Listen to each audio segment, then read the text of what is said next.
मरकजी वज़ीर दाखिला अमित शाह ने आज वर्चुअल तरीके से national IED data management system का इफ्तिताह किया। इसका मकसद मुल्क में दहशतगर्दी के खिलाफ कार्रवाइयों को मजीद मुअस्सर बनाना है और मुल्क के इंसदाद आईईडी और दाखिली सलामती के ढांचे को मजबूत बनाने की तरफ एक अहम कदम है। घटनाओं में वीरता दिखाने के लिए एनएसजी के ऑफिसर और जवानों को सम्मानित किया जा चुका है। ये 4 दशक में हमने लगातार बदलते परिदृश्य के साथ साथ एनएसजी को बदलने की भी प्रक्रिया जारी रखी है। एनएसजी के क्षेत्रीय अब अलग अलग हिस्सों में कार्यरत है। मुंबई, चेन्नई, कोलकाता, हैदराबाद, अहमदाबाद और अब अयोध्या में भी एक नया हब बन रहा है। इससे एनएसजी की पहुंचने की जो समय की मर्यादा, इसको काफी हद तक हम कंट्रोल करने में सफल हो गए। मगरबी बंगाल के गवर्नर सीवी आनंद बोस ने आज कोलकाता के लोक भवन में मुनक्किदा एक बावकार तकरीब के दौरान रियासत के नए लोक आयुक्ता को ओहदे का हलफ दिलाया। वाज़ेह है कि हाल ही में मरकजी हुकूमत को हिदायत पर कोलकाता के तारीखी राजभवन का नाम तब्दील करके लोक भवन रख दिया गया, जिसका मकसद इस अवामी इमारत को अवाम के मज़ीद करीब लाना है। ये तकरीब लोक भवन के कौंसिल हॉल में मुनक्किद हुई, जहां गवर्नर ने सबकदोश जस्टिस रविंद्रनाथ सामंता को ओहदे का हलफ लिया। लोक आयुक्ता एक नीम अदालती इदारा है जिसका मकसद अवामी नुमाइंदों और वज़रा के खिलाफ बदउनवानी की शिकायत की तहकीकात करना और शफाफियत को बरकरार रखना है।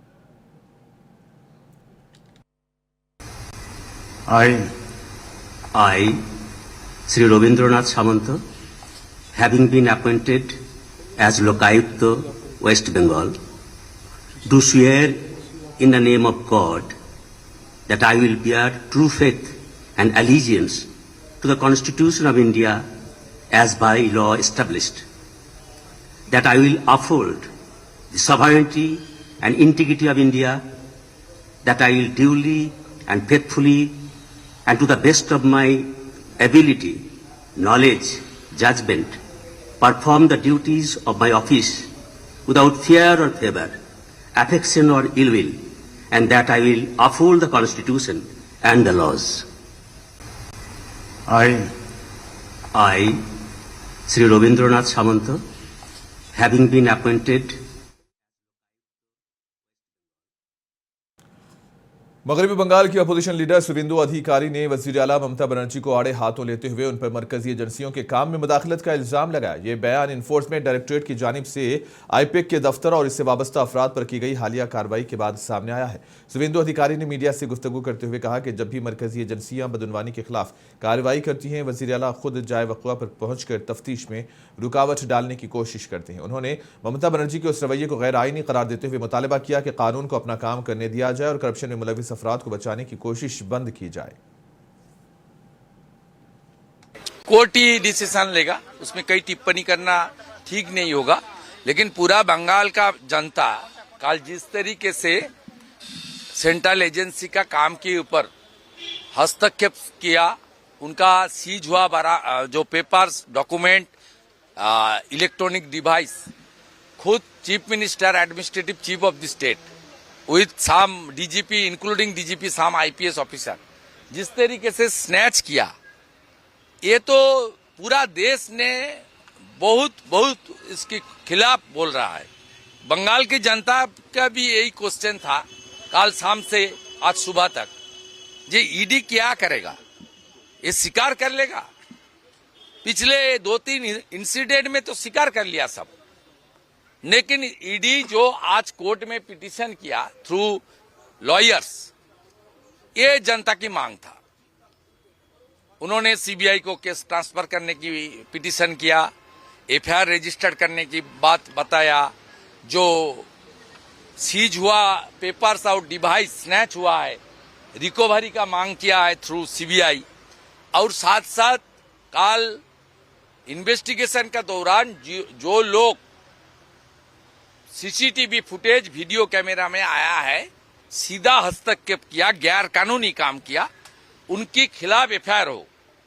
कौन कौन दिल्ली म्युनिसिपल कॉर्पोरेशन में एक बार फिर सियासी हंगामा आराई देखने में आई है, जहां आम आदमी पार्टी के काउंसलर्स ने सिख गुरुओं की मुबैना तौहीन के खिलाफ शदीद एहतजाज किया और बीजेपी के वजीर कपिल मिश्रा के इस्तीफे का मुतालबा किया। आम आदमी पार्टी ने इल्जाम लगाया कि कपिल मिश्रा ने सिख गुरुओं की शान में नाजिबा कलिमात कहे हैं, जिससे सिख बिरादरी और मुल्क के मजहबी जज्बात को शदीद ठेस पहुंची है। हाथों में प्लकार्ड थामे आप काउंसलर्स ने बीजेपी हुकूमत और कपिल मिश्रा के खिलाफ जमकर नारेबाजी की। एहतजाज करने वाले अरकान का कहना था कि सिख गुरुओं की कुर्बानियां पूरी इंसानियत के लिए मशअल राह हैं और उनकी तौहीन किसी सूरत बर्दाश्त नहीं की जाएगी।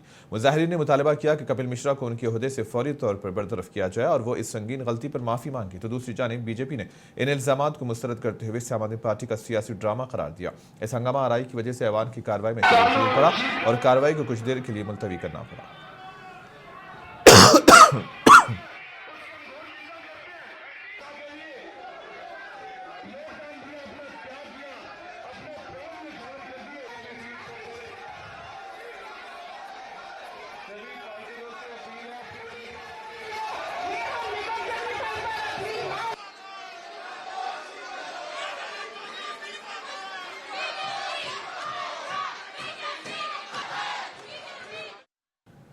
आम आदमी पार्टी के लीडर संजीव झा ने दिल्ली हुकूमत पर सख्त तनकीद की। उन्होंने कहा कि दारुल हुकूमत दिल्ली में शदीद सर्दी और बढ़ती आलूदगी के सबब लोगों की जानें जा रही हैं। उन्होंने कहा है कि हुकूमत की नाकिस पॉलिसियों और अदम तवज्जुही की वजह से आम शहरी सबसे ज्यादा मुतासिर हो रहे हैं। इसकी दिल्ली हुकूमत की कोई फिक्र नहीं है। संजीव झा ने कहा कि हुकूमत ने न तो आलूदगी पर काबू पाने के लिए मौसर इक़दाम किए और न ही सर्दी से बचाव के मुनासिब इंतजाम किए। देखो, भारतीय जनता पार्टी की 10 महीने की सरकार, दिल्ली परेशान है। आज दिल्ली में लॉ एंड ऑर्डर का बुरा हाल है, रोज मर्डर हो रहे हैं, गंदे पानी की समस्या पूरे दिल्ली में है। आप ये देखिए, ठंड से 50 से ज़्यादा लोगों की मौत हो चुकी है, प्रदूषण से लोग मर रहे हैं। इन सब मुद्दों की चर्चा से बचने के लिए इन्होंने एक गलत वीडियो चलाया और उस फर्जी वीडियो में गुरु साहब का नाम घसीट दिया, ट्रांसक्रिप्ट गलत लिखा। हम उनकी सदस्यता की रद्द करने की मांग कर रहे हैं। कपिल मिश्रा जी के जितने भी विधायक जिन्होंने झूठ फैलाया है उसको कम से कम 6 महीने का सस्पेंशन हो, ये हमने मांग किया है। देखो, भारतीय जनता पार्टी की 10 महीने की सरकार, दिल्ली परेशान है। आज दिल्ली में दिल्ली के वजीर मनजिंदर सिंह सिरसा ने दिल्ली के साबिक वजीर आला आतिशी पर सख्त तनकीद की। उन्होंने आतिशी को नास्तिक करार दिया और कहा कि आतिशी नास्तिक है, इसलिए वो किसी भी धर्म को नहीं मानती है। सिरसा ने इल्जाम लगाया कि आतिशी ने सिख गुरु तेग बहादुर जी की शहादत से मुताल्लिक नाजेबा तबसरा करके मजहबी जज्बात को ठेस पहुंचाई है। उन्होंने कहा कि नास्तिक कभी भी मजहब की अहमियत और गुरुओं की अजीम कुर्बानियों को नहीं समझ सकता। देखिए, पूरे देश में, पूरी दुनिया में इसको लेके बहुत पीड़ा है। मैं आज आपके इस टीवी चैनल के माध्यम से एक छोटी सी बात को स्पेसिफाई और क्लैरिफाई करना चाहता हूं। गुरु तेग बहादुर जी के ऊपर उनको सम्मान देने के लिए विधानसभा में चर्चा शुरू हुई। उस चर्चा में पहले मैं बोला और अंत में माननीय रेखा गुप्ता जी मुख्यमंत्री बोली। उसके बाद जैसे ही स्पीकर साहब ने कहा अगले मुद्दे पे खड़े होने को, हमारे मंत्री जी को, इंद्राज जी को, जैसे इंद्राज जी खड़े होने लगे तो सामने से आतिशी जी ने बोलना शुरू कर दिया। उन्होंने शोर मचाना शुरू किया तो फिर जाके अध्यक्ष जी भी बोले और परवेश जी ने भी बोलना शुरू किया। आतिशी जी को कहा कि आतिशी जी, हमने तो विधानसभा का सत्र कल बुला ही रहे हैं स्पेशली इसके लिए, हम तो पोजीशन कल रखा ही हुआ इसके ऊपर, लेकिन वो नहीं रुकी। और उन्होंने जो बोला हुआ आपने सुना कि कभी कह रहे हैं कुत्तों का सम्मान करो, कभी कह रहे हैं गुरुओं का सम्मान करो।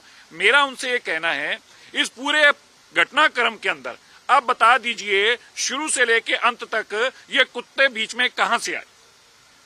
इसके कौन सी प्रक्रिया थी, कौन सी चर्चा थी जिसमें आपने कुत्तों का नाम लिया?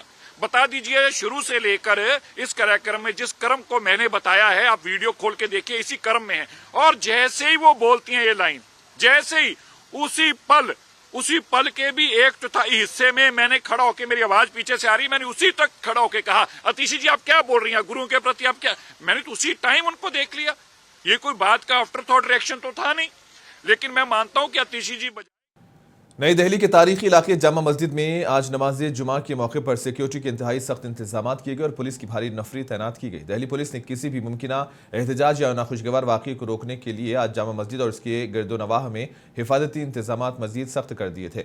नमाज जुमा के मौके पर मस्जिद के तमाम दाखिली और खारजी रास्तों पर पुलिस एहलकार और नीम फौजी दस्ते तैनात किए गए ताकि अमन अमान की सूरत हाल को बरकरार रखा जा सके। हुकाम के मुताबिक ये इक़दाम एहतियाती तौर पर किए गए ताहम किसी भी किस्म की अफवाह या इश्तियाल अंगेजी को पनपने का मौका न मिले। पुलिस के आला अफसरान ने इलाके में फ्लैग मार्च भी किया और मुकामी अमन कमेटियों के साथ राबते में रहे। ड्रोन कैमरों के जरिए भी भीड़ और हसास मुकामात की निगरानी की गई।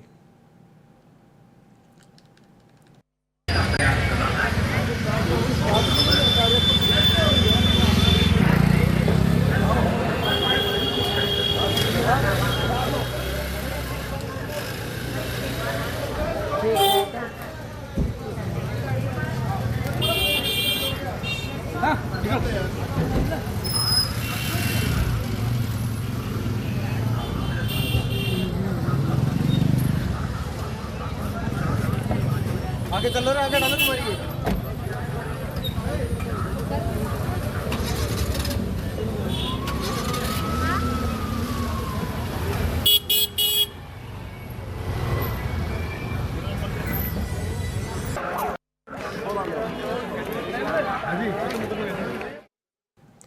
उत्तर प्रदेश की सनती तरक्की में आज एक नए बाब का इजाफा हुआ है। वजीर आला योगी आदित्यनाथ और मरकजी वजीर दिफा राजनाथ सिंह ने लखनऊ में अशोक लीलैंड के जदीद तरीन इलेक्ट्रिक व्हीकल मैन्युफैक्चरिंग प्लांट का बाकायदा इफ्तिताह किया। इस अहम तकरीब में सरकर्दा शख्सियात और दीगर भी मौजूद थे।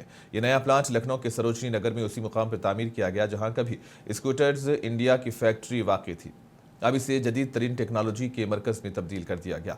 हिंदुजा ग्रुप की कंपनी अशोक लीलैंड ने इस मंसूबे पर तकरीबन 1000 करोड़ रुपए की भारी सरमायाकारी की है, जिसका बुनियादी मकसद माहौल दोस्त ट्रांसपोर्ट को फरोग देना है।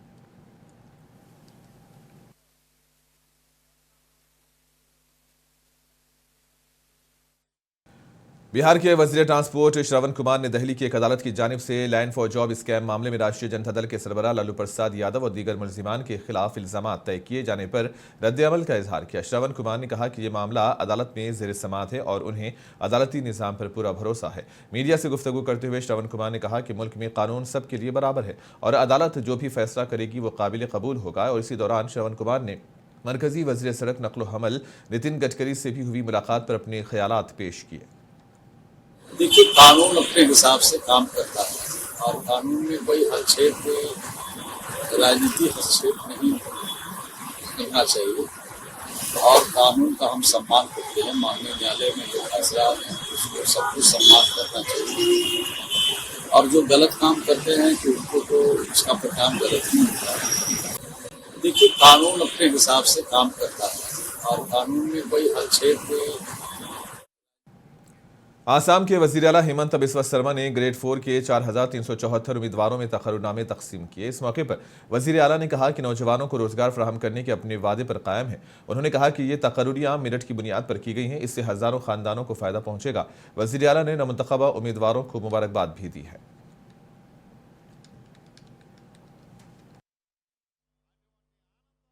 देखिए, बंगाल में बहुत काम करना जरूरी है और बंगाल में हमारा सरकार बनना चाहिए। हमारा टीम वहाँ बहुत ही शक्तिशाली है। एक बार मौका मिल जाए, इसलिए हमें भी हमेशा ये महसूस होता है कि त्रिपुरा में काम होता है, असम में होता है, लेकिन बंगाल में नहीं होने का कारण हम बांग्लादेशी जो घुसपैठिया है उसका साथ हम फाइट नहीं कर पाता हूँ। अगर त्रिपुरा, असम और बांग्लादेश एक ही जैसा सरकार होते हैं तो ये फाइट को। मुजीबुल्लाह, जो उत्तर प्रदेश के सिद्धार्थ नगर जिले की नगर पंचायत के काउंसलर हैं, अपने हामियों के साथ आजाद समाज पार्टी में शामिल होने के बाद आज उनके डुमरियागंज पहुंचने पर पार्टी लीडरों और हामियों ने मोटरसाइकिलों और कारों के काफिले के साथ एक इस्तकबालिया जुलूस निकाला।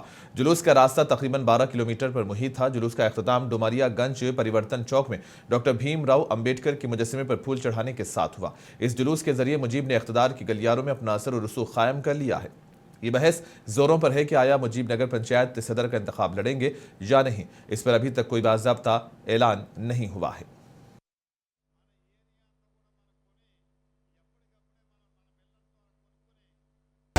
सभी पत्रकार साथियों और इलेक्ट्रॉनिक मीडिया को और हमारी तरफ से डुमरियागंज की सम्मानित जनता को नमस्कार, आदाब पढ़ रहा हूँ।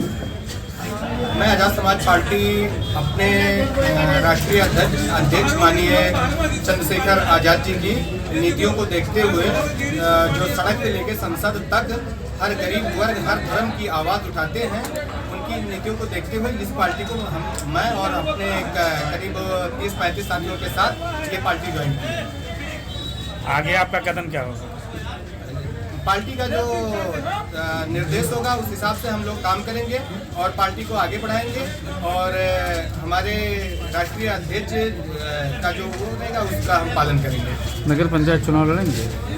अभी इस पे तो कोई चर्चा नहीं है, लेकिन इंशाल्लाह आगे जब हमारी पार्टी के सब लोग बैठ के बात करेंगे जो निष्कर्ष निकलेगा। हिंदुस्तानी तालिबा निकिता गोरिशाला की लाश अमेरिका से हैदराबाद लाई गई, जिसे मुबशरा तौर पर इसके साबिक रूममेट ने अमेरिका में कत्ल कर दिया था।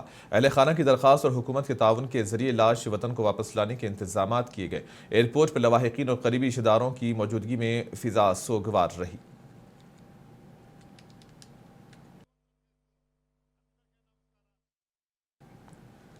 दिल्ली में सियासी हलचल देखने को मिली। आईपीएसी के दफ्तर पर ईडी की छापामार कार्रवाई के खिलाफ तृणमूल कांग्रेस कारकुनों ने जमकर एहतजाज किया। एहतजाज के दौरान तृणमूल कांग्रेस के अरकान पार्लियामेंट को हिरासत में लिया गया। यह एहतजाज मरकजी वज़ीर दाखिला अमित शाह के दफ्तर के बाहर किया जा रहा था, जहां पुलिस ने हालात को काबू में रखने के लिए कार्रवाई की। टीएमसी का इल्जाम है कि ईडी का इस्तेमाल सियासी दबाव के तौर पर किया जा रहा है।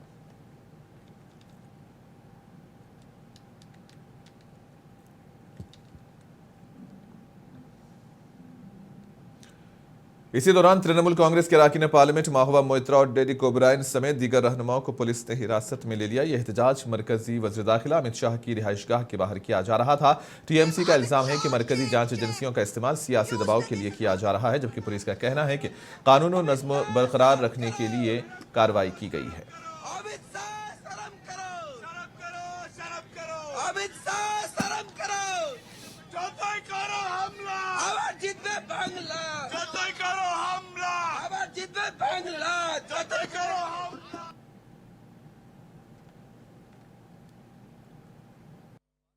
ईडी को लुटेरा डकैती करके हमारा इंफॉर्मेशन ले रहा है। बंगाल में हम जीतेंगे, जो भी कर ले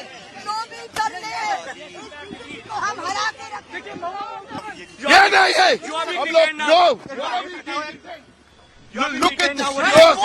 You're seeing what is happening with Amit Shah Delhi police. You're seeing what is happening to MPs.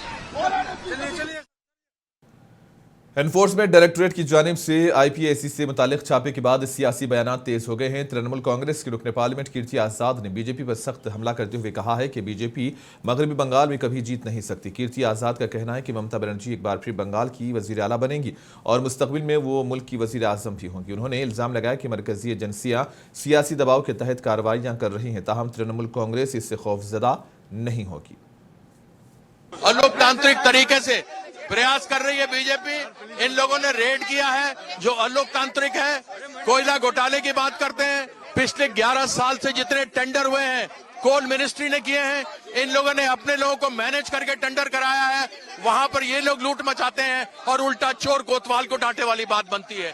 लेकिन हमारी ममता बंदोपाध्याय ने ईडी के ऊपर रेड किया। हमारे जो दस्तावेज चुनाव के थे, वह चुनाव के दस्तावेज जिसमें हमारी स्ट्रैटेजी क्या होगी, हमारे कैंडिडेट कौन है, हम आगे कैसे किस प्रकार से एमपी लोग करेंगे कार्यक्रम, उन सबों को चोरी करने के लिए बीजेपी आई थी। इनके इंटरनल रिपोर्ट में ये लिखा है कि 25 से ज्यादा बीजेपी सीट नहीं जीत रही है और यही कारण है कि ये यहाँ पर रेड कर रहे हैं। लेकिन इनको मालूम होना चाहिए कि ये बंगाल जीत नहीं सकते। तृणमूल कांग्रेस जीतेगी, ममता बंदोपाध्याय फिर मुख्यमंत्री बनेगी और आगे चल। झारखंड हाईकोर्ट को नया चीफ जस्टिस मिल गया है। जस्टिस एमएस सोनाक ने झारखंड हाईकोर्ट के चीफ जस्टिस के तौर पर हलफ ले लिया है। रियासत के गवर्नर ने उन्हें ओहदे और राजदारी का हलफ दिलाया। तकरीबन हलफ बर्दारी में अदलिया, रियासती हुकूमत के आला अफसरान और मुअज़्ज़ज़ शख्सियात मौजूद रहीं।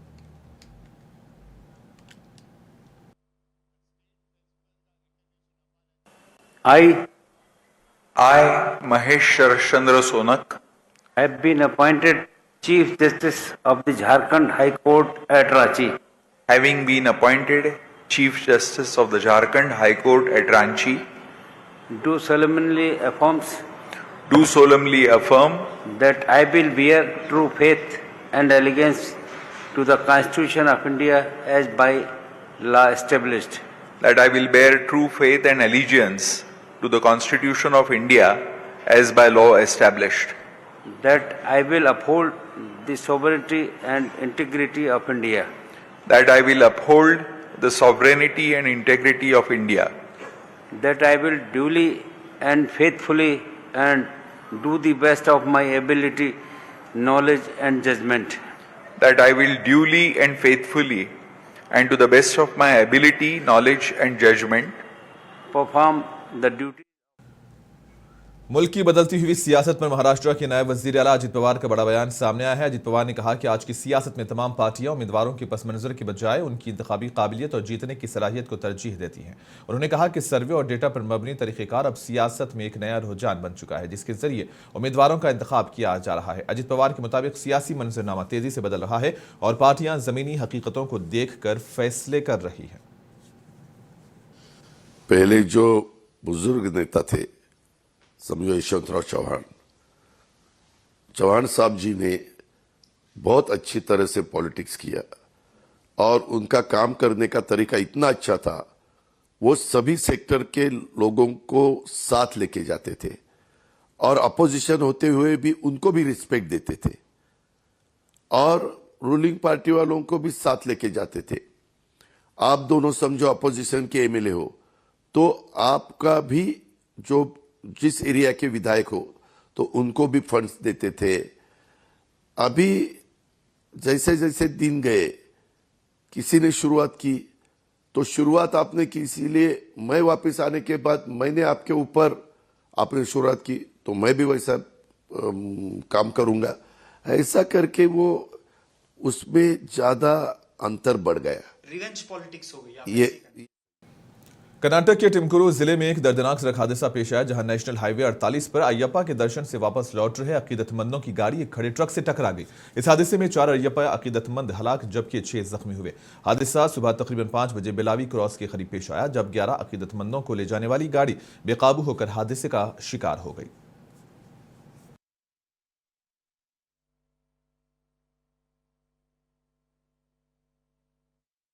मकर संक्रांति के मौके पर मुसाफिरों की बढ़ती हुई भीड़ के पेश नजर जुनूबी वस्ती रेलवे मुकम्मल तौर पर अलर्ट मोड पर है। जुनूबी वस्ती रेलवे के चीफ एग्जीक्यूटिव ऑफिसर ए श्रीधर ने बताया कि त्यौहार के दौरान भीड़ के मौसर इंतजाम के लिए खुसूसी इक़दाम किए गए हैं। उन्होंने कहा कि मकर संक्रांति के मौके पर मुसाफिरों को सहूलत फराहम करने के लिए 160 खुसूसी ट्रेनों समेत 600 से ज्यादा ट्रेनें चलाई जा रही हैं। रेलवे इंतजामिया के मुताबिक स्टेशन पर सिक्योरिटी, सफाई और मुसाफिरों की रहनुमाई के लिए भी इजाफी इंतजाम किए गए हैं ताकि मुसाफिरों को किसी किस्म की दुश्वारी का सामना न हो। For the festival of Sankranti, like always, South Central Railway has announced many special trains, and this time we have so far announced 160 special trains across both the Telugu states and all over India. So these special trains they'll be running majorly from twin cities of Hyderabad towards coastal Andhra Pradesh and also to other parts of India. So in this majorly these trains they'll be connecting from Hyderabad to Vijayawada, Visakhapatnam and also Narsapur, Kakinada, all the important stations across the coastal Andhra Pradesh. And also will be a huge demand for going towards Tirupati. So there are trains connecting Tirupati and also connecting both the holy places Tirupati and Shirdi. We have announced many trains. So all the trains, these trains have been announced to serve especially for Sankranti season. Apart from this, regular special trains also we run across India as per the demand. So such kind of trains, around 600 trains we have extended in view of this Sankranti festival. So there are hundreds of trains. Jammu Kashmir के जिले रियासी में वाक़ Shri Mata Vaishno Devi institute of medical excellence को बड़ा झटका लगा है। National medical commission ने इदारे के MBBS प्रोग्राम की मंजूरी मनसूख कर दी है। NMS ने यकीन दहानी कराई है कि 2025-26 बैच के तमाम तुलबा को यूनियन टेरिटरी के दीगर तस्लीम शुदा मेडिकल कॉलेज में एडजस्ट किया जाएगा, लेकिन तुलबा परेशान है। पेश इस सिलसिले में ये रिपोर्ट आप देखें और हमें दें इजाजत अदा। रियासी जम्मू कश्मीर में Shri Mata Vaishno Devi institute of medical excellence को इस साल MBBS के प्रोग्राम के लिए मनसूख कर दिया गया है। नेशनल मेडिकल कमीशन ने मंगल को यह कार्रवाई की। कमीशन ने 2 जनवरी को अचानक मुआयना किया और पाया कि इदारा कम अज कम म्यार पर पूरा नहीं उतरता, जिसके बाद एक्रेडिटेशन मनसूख कर दी गई। कमीशन ने यकीन दहानी कराई है कि 2025-26 बैच के तमाम तलबा को यूनियन टेरिटरी के दीगर तस्लीमशुदा मेडिकल कॉलेजों में जगह दी जाएगी। ये फैसला कॉलेज के खुलने के चंद माह बाद आया, जिससे तलबा और असातिज़ा अपने मुस्तकबिल के बारे में फिक्रमंद हैं। बच्चे हैं हम, लेकिन हम भी देखते हैं बाकी मेडिकल कॉलेजेस की क्या हालत है। हमारे यहाँ पे सुविधाएं हर तरह की अवेलेबल थी। यहाँ पे 4 कैडेवर्स थे, शायद बाकी मेडिकल कॉलेज में, बड़े बड़े मेडिकल कॉलेज में एक भी कैडेवर नहीं है।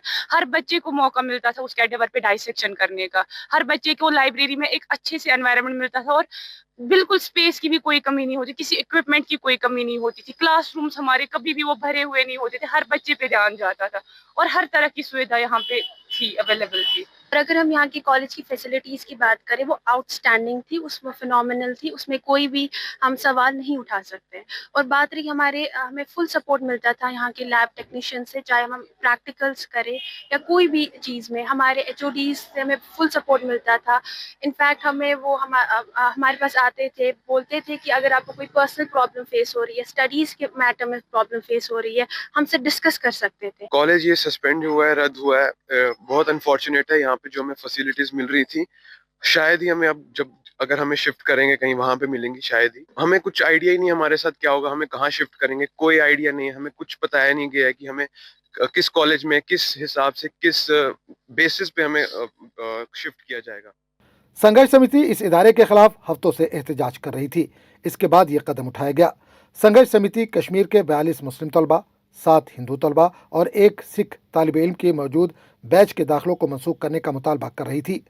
समिति कॉलेज पर दबाव डाल रही थी कि वो मौजूदा मेरिट पर मबनी लिस्ट को मनसूख करे और तमाम सीटें सिर्फ हिंदू तलबा के लिए रिजर्व करे। असातिज़ा ने नाम जाहिर न करने की शर्त पर इंस्टीट्यूट का दिफा करते हुए इसे मरकज़ के ज़ेर इंतज़ाम इलाकों में सबसे बेहतरीन करार दिया। मेडिकल कॉलेज की तरफ से अभी तक कोई बाज़ाब्ता इत्तला जारी नहीं की गई है। ब्यूरो रिपोर्ट, मुंसिफ टीवी।